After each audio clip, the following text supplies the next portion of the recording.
Thank you very much for coming today. As you know, we've had a good series of programs this year. Can you hear me now? Yes. I guess I have to eat it. Anyway, the reason these programs have been so good is the White River Valley Historical Society, in existence since 1961, of which this museum is a part. And the only reason these programs have been so good is we've had a good committee. We had Chris Mohentz, Ann McDowell, and Curtis Copeland. And then particularly important to us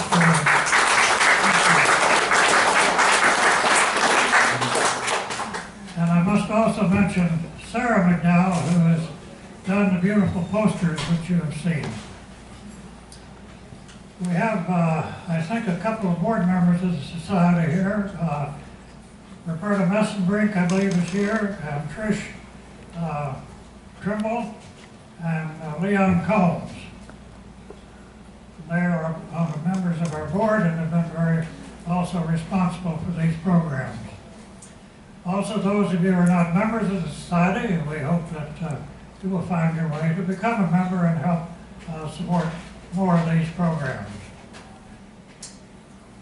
Also, in the next program will be John Fullerton, who knows much about the Ozarks, and I hope you will find your way here again on the third Tuesday of the next month. Now, may I just take a moment to remember a person who was on one of our programs earlier this year, who's recently left us, June Hartley.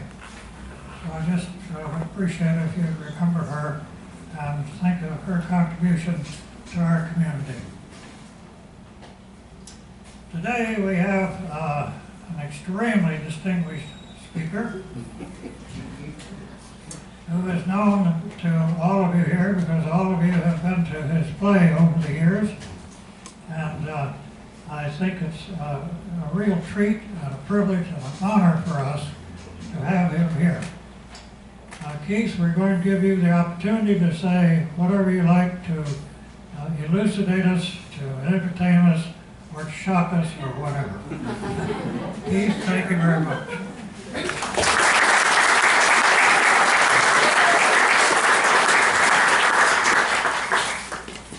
Well, I got to say, I'm shocked and somewhat extremely flattered.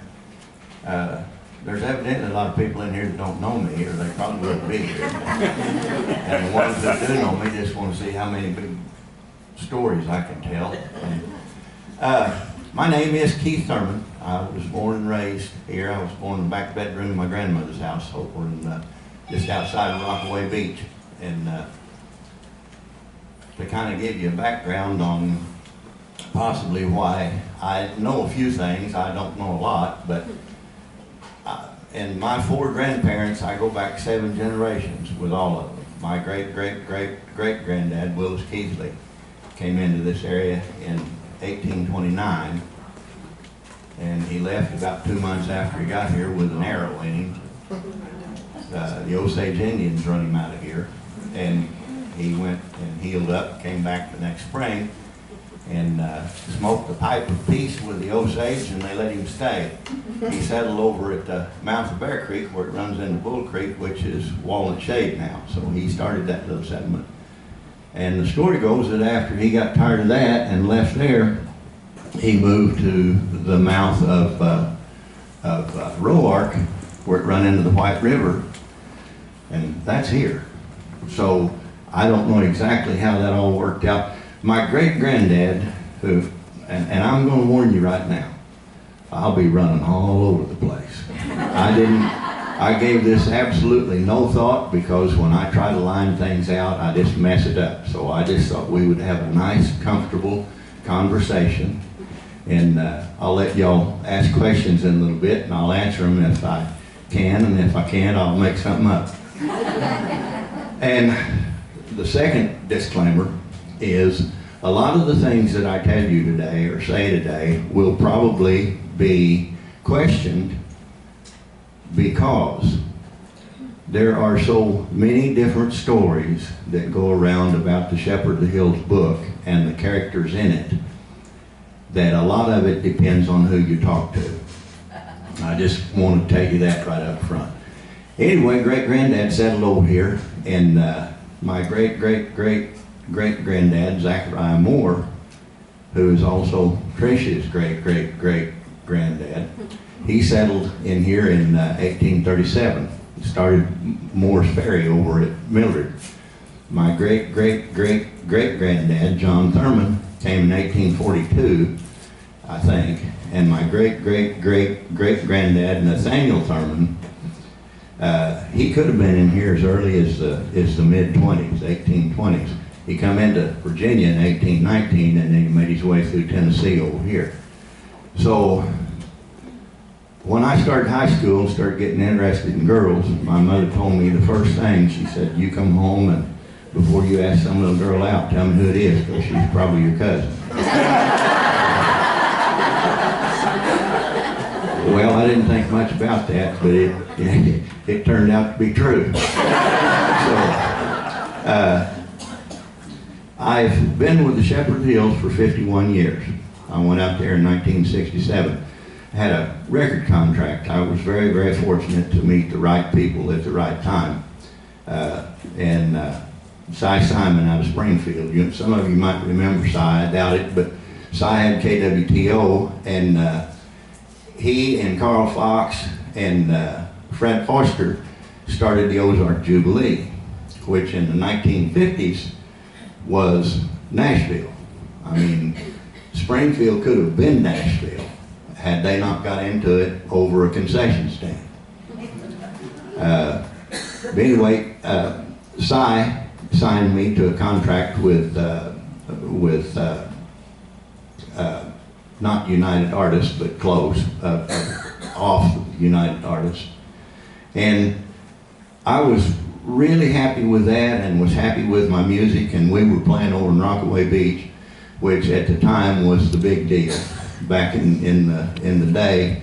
In the 20s, 30s, 40s, and 50s, and even in the early 60s, Rockaway was the tourist destination, not Branson.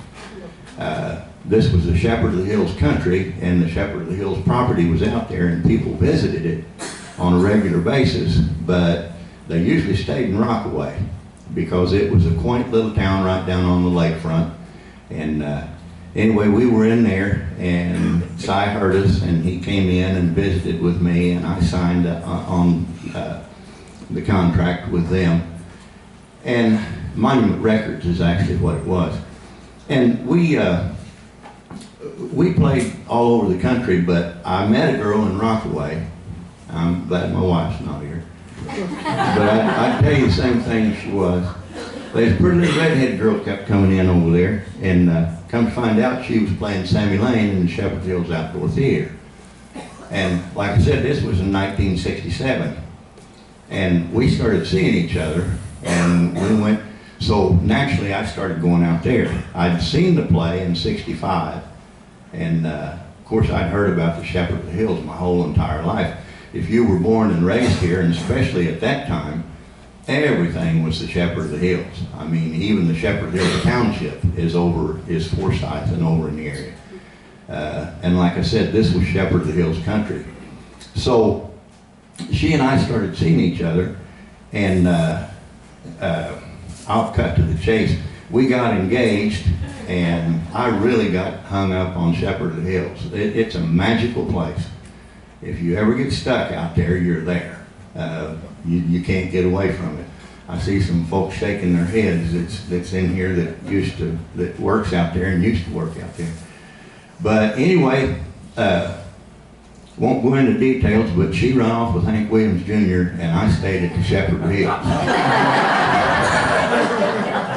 And that was probably the best thing that ever happened to me, because I met my wife, and I have two beautiful daughters and all kinds of relatives and kin here in this area, and I've got a new granddaughter that absolutely any of you that's got grandkids knows what I'm talking about. It's changed my life. She's my only grandchild, and she's the one who put that Band-Aid on me. SpongeBob, I think. But anyway, I'm rambling and I will do that a lot, so just get used to it. If this bores anybody, I will not take it personal if you slide out the back door, that's okay.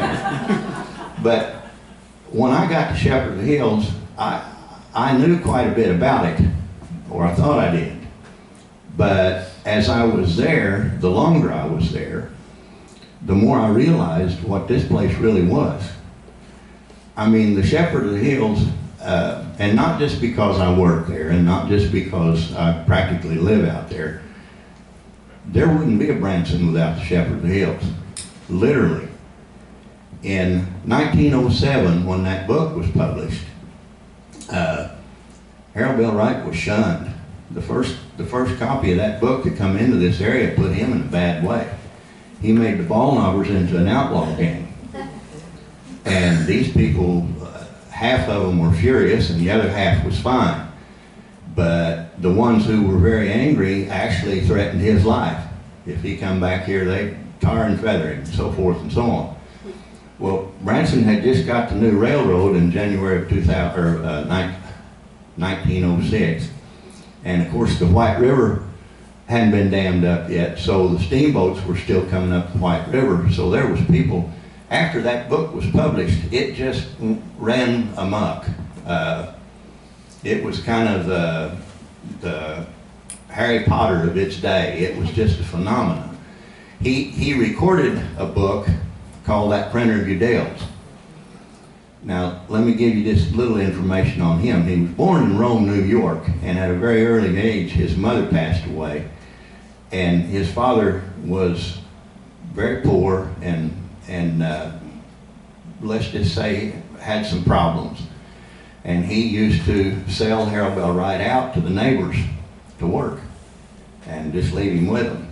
Well, he took off on his own when he was about 13 years old and just made his own way. And doing that, he met a lot of people and got into a lot of situations and went through some pretty troubling times in his life. But as he got older, his mother had read him the classics. And he was a printer, and he was a writer, and he wanted to be a minister. And he was an artist. But as time went on, he settled in on the printing and the minister. His first novel he published in 1903 called That Printer of Udales. And it is set in the Ozarks, and if you haven't read it, if you like The Shepherd of the Hills, you definitely want to read it. I think had I not got so caught up in Shepherd of the Hills first, it might have been my favorite book. It was Ronald Reagan's favorite book. We had a fire in the dressing room back in 1999, and up till then, I had a paper that had a quote from Ronald Reagan, basically saying that the Printer of Udales book changed his whole life, sent him in a completely different direction, and that turned out good. So, The Shepherd of the Hills was published in 1907 about real people and actual happenings in this area. Now, there was a lot of embellished stories added to it. He coined the phrase true fiction. In other words, take real people and actual happenings and turn them into a story. And by doing that, naturally, you have to add to keep folks interested. So he published that book in 1907, and within 2 years, Branson was run over with people up the White River, in on the new railroad, and all those people that was really angry with him, then they began to fight over who he used to parallel the characters in his book. And he immediately became a hero because the money was rolling in here. It was most of these people, average income at that time was between $65 and $80 a year.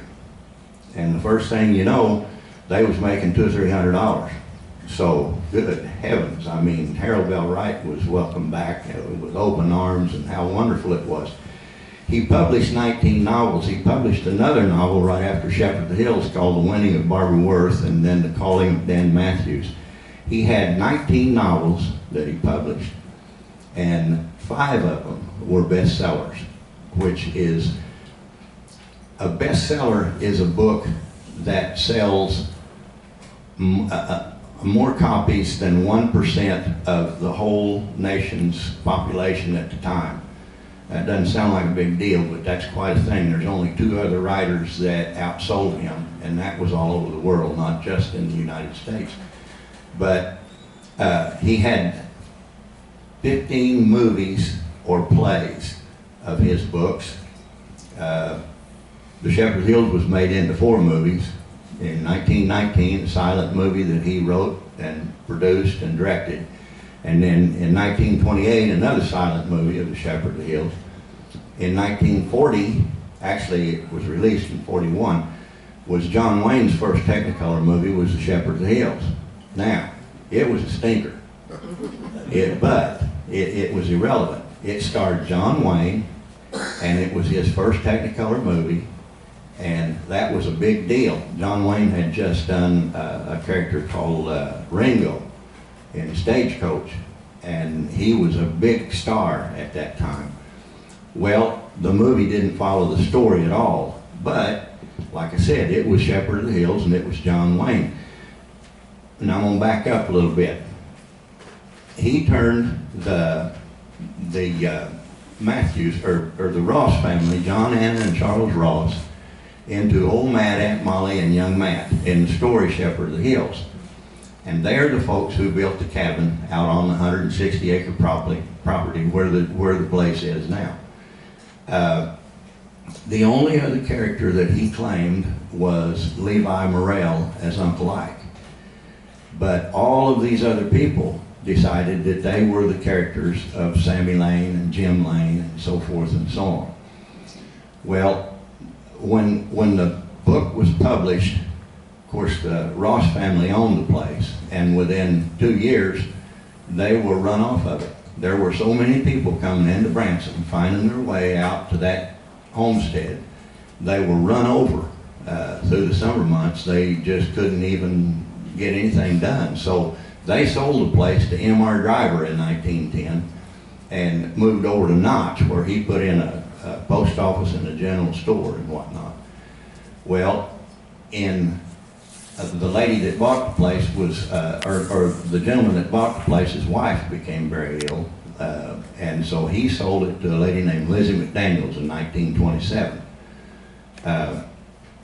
Miss Lizzie was a school teacher, English and history, and she was also Harold Bell Wright groupie, I think you might say. And she refurbished the cabin and started doing a 2-act play on the front lawn of Old Matt's cabin in 1927. Pardon me a minute. What did I do with the soda pop? There it is. I'm drying out. I never expected anywhere near as many people to come in. I'm very flattered, but this caught me off guard.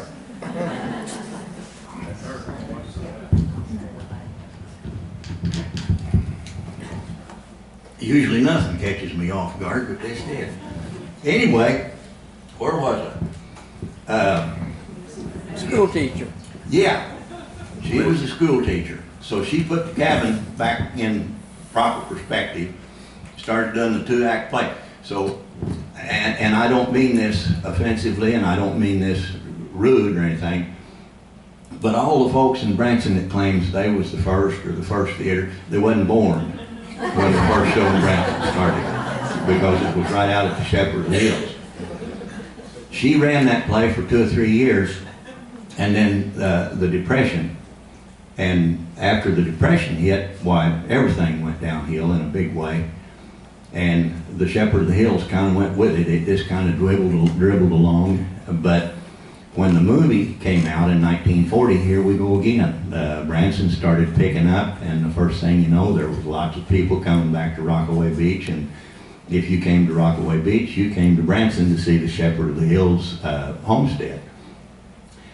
She passed away in 1946, and the Trimble family, Dr. Bruce and Mary and her son Mark, bought the place. And Dr. Bruce was an entrepreneur and a visionary, and he started putting the place together. They built an old wooden tower up on Inspiration Point, and his dream, I've heard always before, was eventually he wanted to build an outdoor theater and start doing the show in a big way. They continued to do the show up there through the 40s, and of course it got bigger and better as time went on. And Dr. Bruce unfortunately passed away. I believe it was in 1957, and his wife Mary and their son Mark took the place over. And Mark followed up with Mary on continuing to try to make the place what it should be, and that is the heart of Branson. The city of Branson literally started doing a play down here on the lawn, down the lake, just a little ways down there in 1953. In 1955, the city of Branson actually built a theater down there and put the Shepherd of the Hills in it. It was Shepherd of the Hills Summer Theater. And that ran up until 58. Now the story I've always got is in 58, they ended it in 58 down here, and they moved it over to School of the Ozarks, I believe, the Beacon Hill Theater. Well, there were so many people down on the lakefront looking for that show that Mark and Mary and a gentleman by the name of Shad Heller and another fellow named Jim Colley got together and decided that they would put it back where it belonged, at Shepherd of the Hills. So Jim Colley and Shad Heller wrote the script, and they built the theater, and they opened it in 1960, August the 6th in 1960. Silver Dollar City was Marble Cave, and that's basically all it was up until 60. And they decided to build a little bit of a cowboy type thing, 3 or 4 buildings for people while they were waiting to go through Marble Cave. So they built a blacksmith shop and I think a little general store and whatnot. I can't remember completely, but people started coming in there really regularly. So they started doing little skits out on the front lawn, out in the parking lot, and they were extremely popular. And the next thing you know, there was people pouring in there. So you came to Branson there for 8 or 9 years. You came to Branson specifically to go to Silver Dollar City in the daytime and Shepherd of the Hills at night.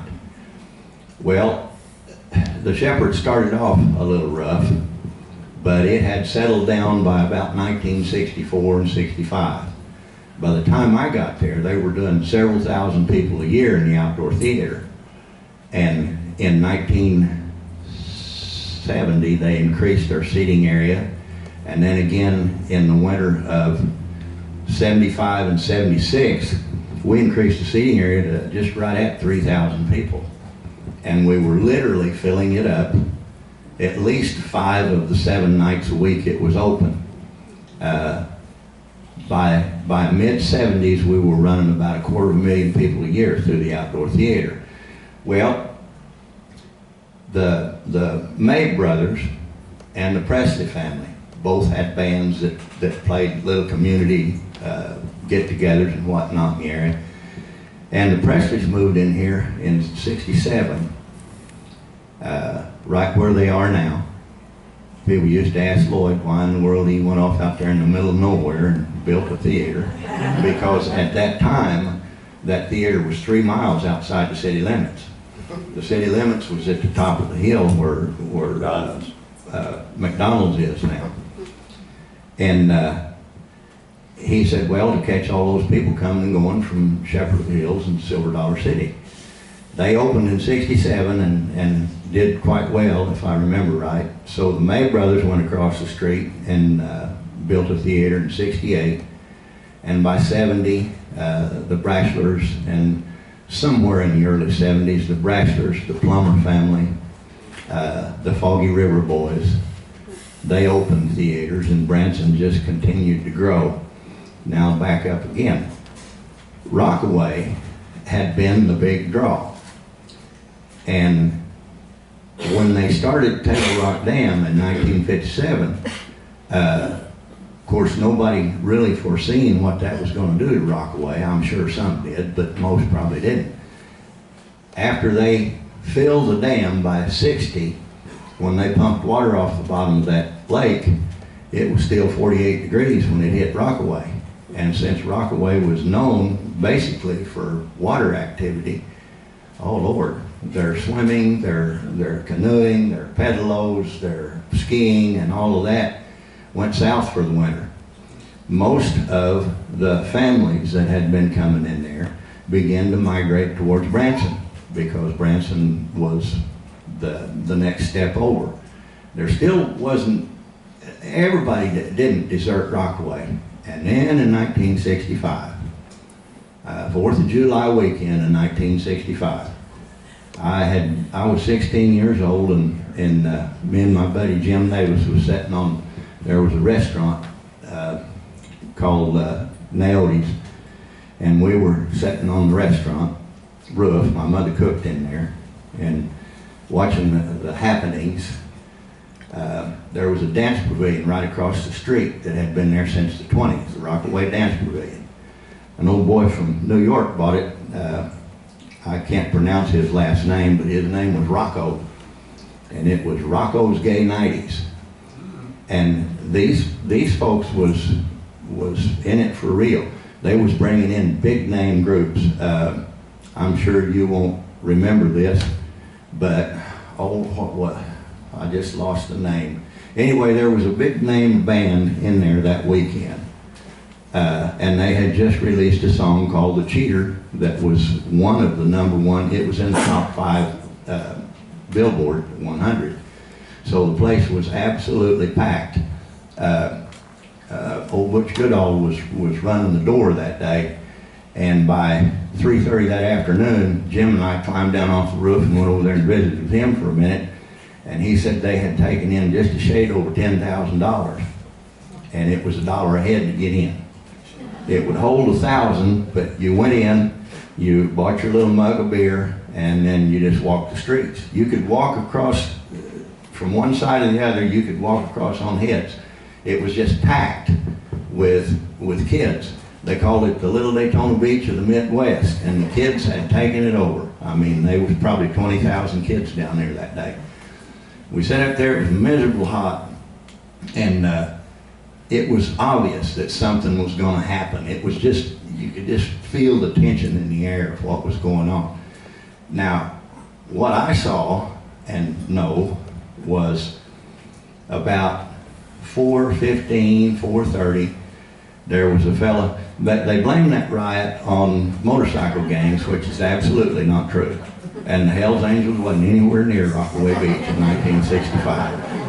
There was a group down there called the Spiders out of Texas, and then the Tri-State Warriors out of Louisiana, Arkansas, and Texas, and that was as far as I know. And there wasn't even a whole lot of them. But there was this one old boy, he probably weighed 300, maybe a little more, and he was, and I don't mean disrespect to him or anything, but he was covered in red hair. I mean, literally. He was huge, and he was on a big old Harley. He had on a pair of cut-off overalls and nothing else, and didn't wear a helmet or anything. And he'd been up and down the street a time or two. It took probably 45 minutes to get from one end of Rockaway to the other and back. And every big, hot, special car in the world was over there. I mean, it was just really an event. And this young lady, and ladies forgive me, I don't mean this to be rude, but this one young lady, very well endowed, had on a white t-shirt, and that is all. And she got on that old boy's shoulders, and they started down the street, and one of the local auxiliary police made her get down. Well, she went over to the public pool and jumped in. Yeah, you got it. When she crawled out of the public pool, it was quite a spectacle. Jimmy Davis almost fell off the roof. Anyway, they started back down the street with her on his shoulders, and that police officer got extremely angry. I won't tell you who it is because some of you might know him. But he ran out and grabbed her by the arm and started pulling her off there, and she wouldn't come off. She locked her legs around that guy's neck, and he drug them both over, and that motorcycle fell over on that big red-headed guy, and about 10 fellas, and now this will tell you what was going on. His police car was a red Volkswagen. So about 10 of them little boys walked across the street and just picked his car up and turned it up on the sidewalk, up on its side, and that was it. That set it off. It was like you see those waves in a football game. Those guys started fighting and pushing around, and it went from one end of town to the other, and it went on until the next day. We were the headline news on Huntley Brinkley and on Walter Cronkite that evening. And the next day, they were still talking about, okay, they brought in the National Guard. Oh, you betcha. And up at the old schoolhouse, they built a barbed wire holding pen, and it stayed full, and they was running these kids from Rockaway to Forsyth to the courthouse and fining them $50 and telling them not to go back over there. And I would imagine that we've still got money in the coffer from that. I guess, because there had to have been 6, 7, 8,000 of them went through over there in a 24-hour period. It was just you came up and you made arrangements to pay your 50, he rapped the gavel, and they went on. My mother was cooking there at Naomi's, but she was also cleaning cottages up at Michelle's Cottage Court. And Vernie Michelle was the mayor, and I was working at a riding stable at the time. Like I said, I was 16. And so Vernie wanted to know if I wanted to go around with him as being the mayor and look things over, which was a real interesting morning drive. There were people everywhere, and it was obvious they'd been partying. They was in the grass down on the lakefront, and you didn't dare walk up and move a blanket off one of them. I mean, that was just, it was a full-blown riot, and Rockaway just went, it was just for the people away from here.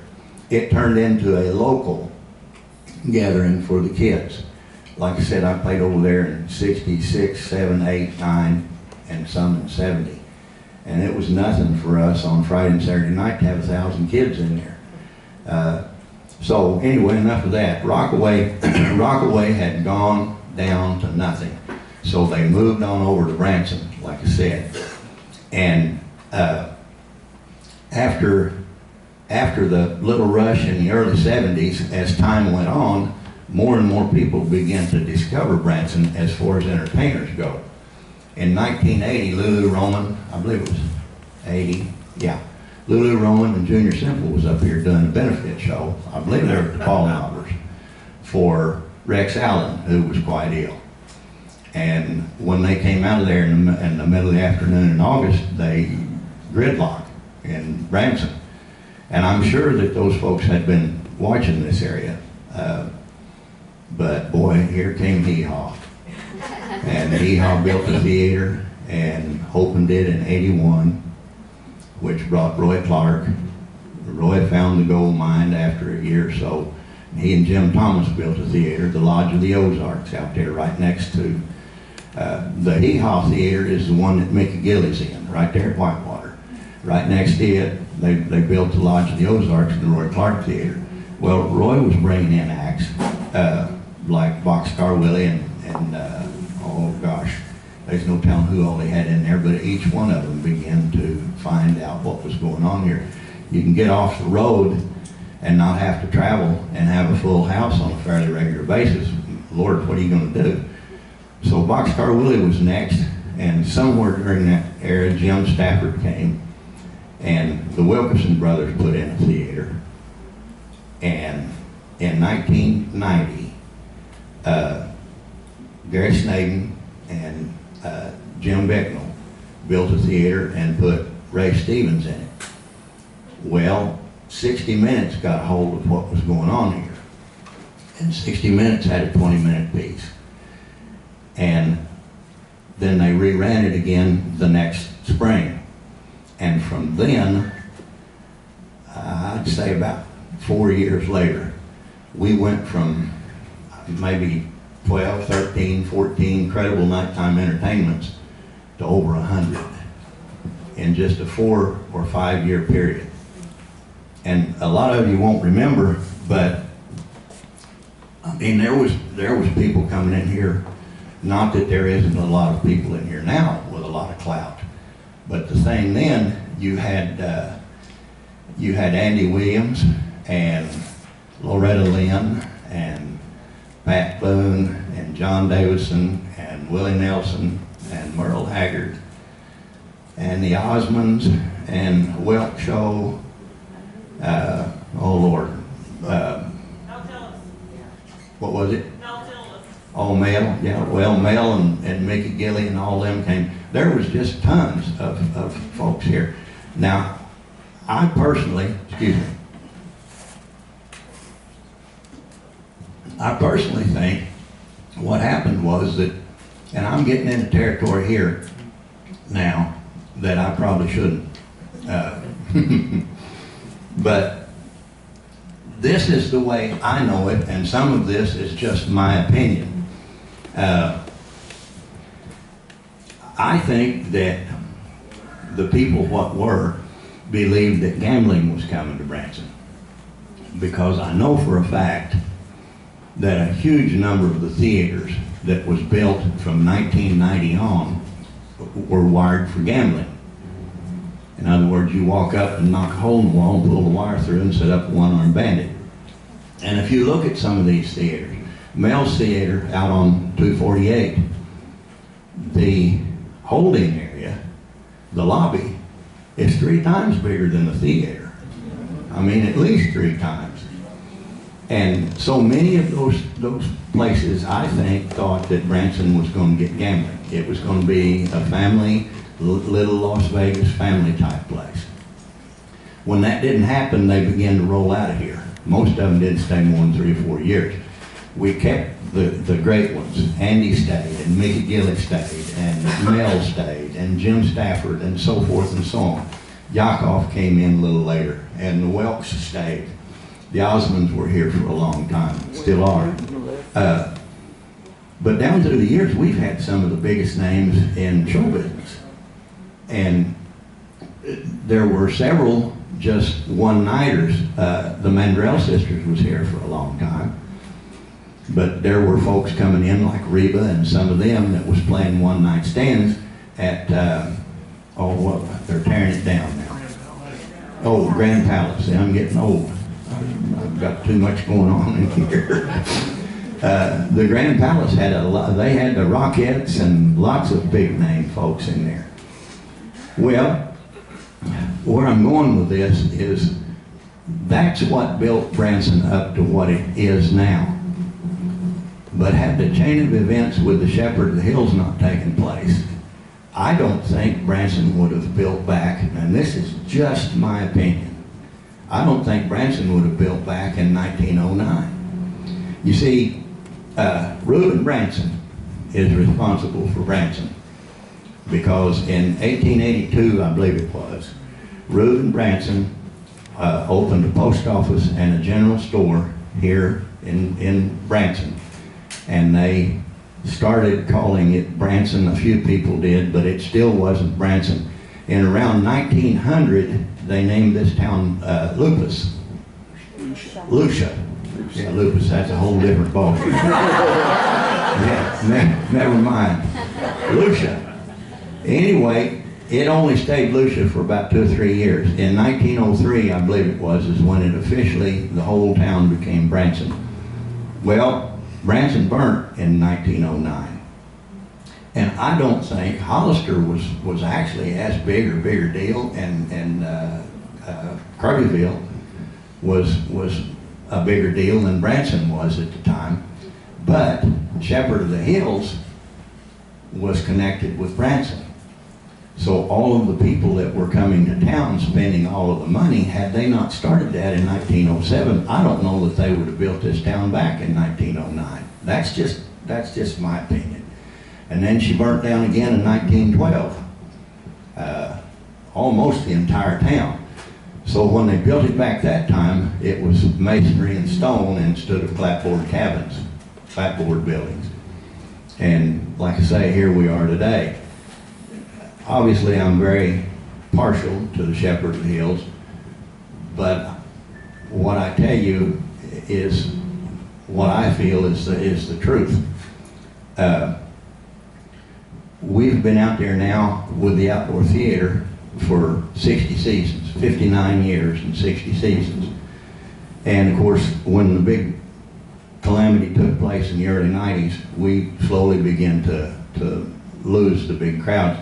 You take the pie of people and cut it up into 100 pieces from 16 or 17, there's just not enough pie to go around. So I know that a lot of you have seen in the news and seen in the last few years, we struggled a little. But I will say this, we are on a comeback right now that is outstanding. This is not a commercial, but yes it is. And I'm just going to tell you real quick, I don't mean to make this into a commercial, but there's all kinds of really neat things going in. And Branson has changed. The big names are dwindled down, and now you drive down the strip and you've got mountain roller coasters and Ferris wheels and Bigfoot and so forth and so on, and it's wonderful. But I think it looks like a carnival strip. And shame on me for saying that, but I do. It's just the truth. I wish that we could pull some big name entertainers back to Branson and put them back in line with what we used to be, and still do what we're doing now with for the kids and the families and all.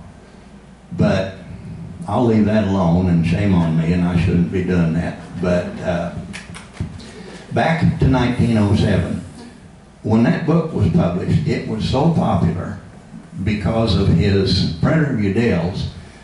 They literally had that book sold. The first printing of The Shepherd of the Hills was gone before it ever hit the shelves. He had the first printing, I think, was in September, and the second was in November. And immediately they translated it into 7 different languages. By the early teens, it had sold several million copies. And I've got all kinds of newspaper clips and readings. Some of them say that by 1919 it had sold 40 million, which I don't think that that's even close to true. But read by 40 million, who knows? Because each person would buy a book and then pass it around. But I got something right here that I got an old scrapbook that, if I can find the page, hold on a minute.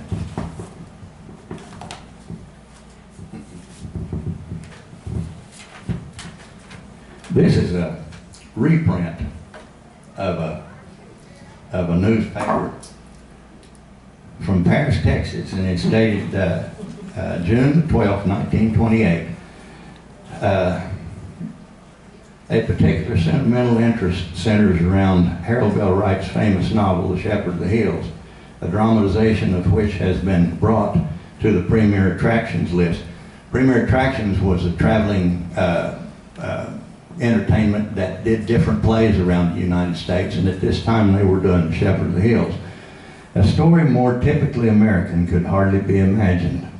The scenes are laid in the Ozark Mountains of Missouri, a region which may be said to have been discovered by Mr. Wright, as it was little known to the average person beyond those in the immediate vicinity, before the advent of The Shepherd of the Hills in story form.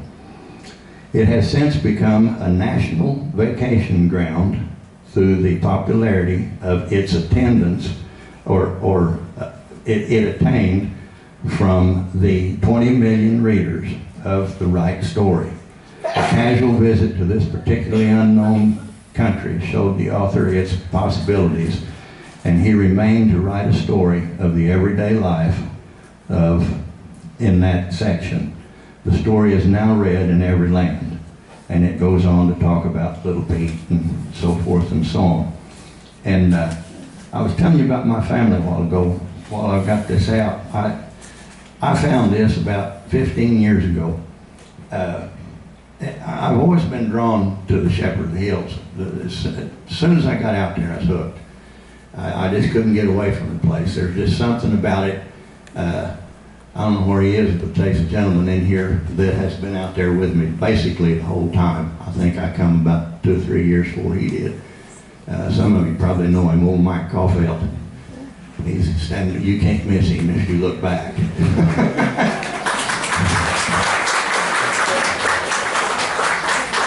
But it's just one of those places that you can't get away from. And I don't want to bore you with reading you a big bunch of stuff, but it's August the 30th, 1939. Takes first ride on trolley at 67. At 67 years of age, Miss W.A. Keithley of Taney County, Missouri, has her first ride on the streetcars. Her first ride on a streetcar last Saturday. This is about faded out. I've always wanted to ride on a trolley, she said, as I've heard so much about them. Great-granddad took great-grandma to Springfield on her birthday just to ride a trolley. That was a big deal. Well, now I'll skip down here a ways. Judge and Miss Keithley have spent their entire lives in Taney County. Uncle Billy, as the judge is known, was county judge 2 terms, county assessor 3 terms, deputy sheriff for a number of years, sheriff for a number of years. He says, I knew every man in Taney County by his full name when I was assessor. The judge said, thus, it is little wonder that Judge Keithley gave Harold Bell Wright much needed advice and material when he went to Taney County for such, I can't even see what the material for his book, The Shepherd of the Hills. Now, I found that about 15 years ago when my mother died. It was in a trunk. That was my grandmother. And I got goosebumps. I got cold chills because I'm his namesake, James William Ambrose Keithley. I'm James Keith after James Keithley. And here I've been so attached to this place all these years, and all of a sudden I find out that my great-granddad was part of it, more than likely. As I delve into that more and looked for it more, I think that he might have been the pattern for Preaching Bill, which a lot of people, Uncle Bill Hensley was run a ferry, and a lot of people was pretty sure that he was the pattern for Preaching Bill. But anyway, that's where you get when you get into that. Who done what to who and when did they do it? I don't know how much time I've took up, probably not enough, but let's do some questions while I'm thinking. And like I said, there are so many different stories. I'll give you one for instance, and I wasn't going to, but I'm going to. When I got out there and you went on tour, you can tell I'm nervous. Forgive my sweating. Fat boys sweat, especially when they get old. Plus it's hot up here. Anyway, bottom line, when I got out there, the story was the Matthews, which was the Ross family, came here from southern Indiana in 1884, and they built a one-room log cabin. And in 1889, he added a sawmill and a grist mill, and they added the barn and 3 rooms to the house, the back bedroom, the kitchen, and the back porch. Well, that's all fine and good, and I believe that, but in this day and age, you've got Google. And what used to take you 3 or 4 weeks at a library to find out, you can find out in 5 minutes on Google. So, I ran onto a thing that says that that the Ross family didn't buy that place or build that cabin until 1895, which is 9 years after 1884. We've told people for 60 years that it was 1884, and I ain't changing my story now.